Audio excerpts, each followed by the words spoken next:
So how do we progress this?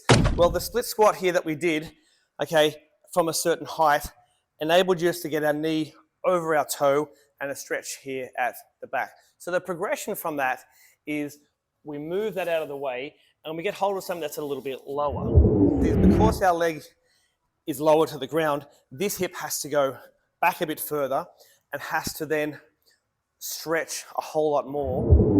Why this is because as this knee goes down here, there's not so much same distance from our foot to the floor. This back leg has to stretch a lot more than it would if this foot was elevated higher. So progression for you is to come down and hold that stretch for 30 seconds at a lower height than what you were before. Now, if you don't have a step here like we have at the gym, you can pile some plates up. Or if you're using a staircase, you can use a lower stair.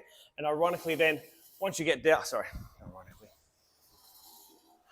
and then if you want to go progressive a little bit further, okay, you can use the floor and come all the way down here into this. Now you can see the angle of my hip here compared to the angle of my hip here, how much more work and how much more stretch I have to get, right, when I'm down lower on the floor. So the progression for this is to gradually lower yourself down until you're able to use the floor.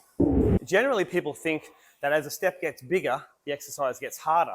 But now, what happens in this exercise is, because we're getting closer to the ground, the angle that this leg has to stretch at increases. So the pressure on this leg increases the lower that we are to the ground here. So the progression for this is to actually go down lower in levels to where you're working onto the floor.